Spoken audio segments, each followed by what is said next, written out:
Fall of Giants begins in 1911. There's a prologue in 1911. The real story begins in 1914 and covers 10 years. The second book will cover the Second World War, and the third book in the trilogy will cover the Cold War.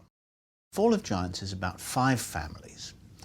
One American, one Russian, one German, and 2 British families.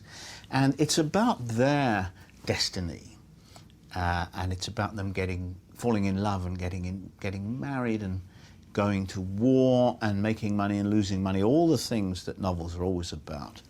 But it's also about their experience of the great events of the first part of the 20th century. So the people in Fall of Giants live through the First World War and the Russian Revolution and the aftermath of those events in the early 1920s.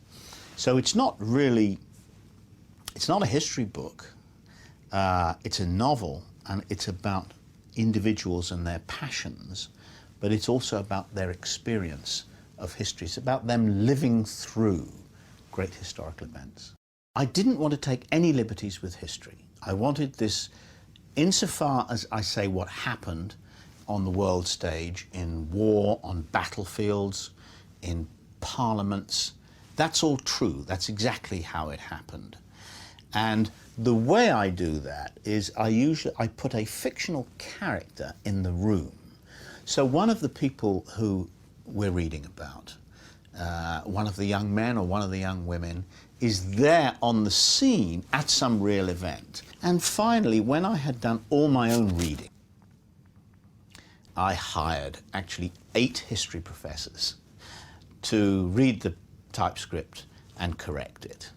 And so I hope with all that there should be no mistakes. Social divisions have always, all through history, have always been undermined by romance.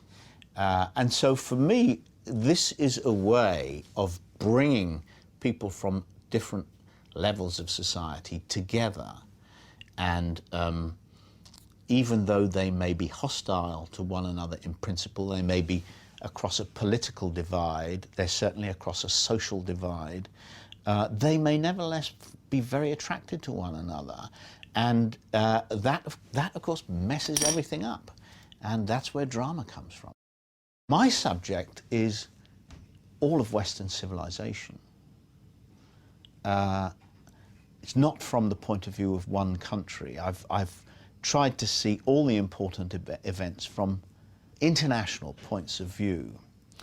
And the subject isn't even just a war. You know, it's not just about the First World War. The Russian Revolution takes up just as much of the story and is just as important. And of course, the two are linked, as everybody knows. So when I was thinking, you know, who should I read to see how they've tackled this challenge, I basically found that nobody's tackled this challenge. I'm on my own.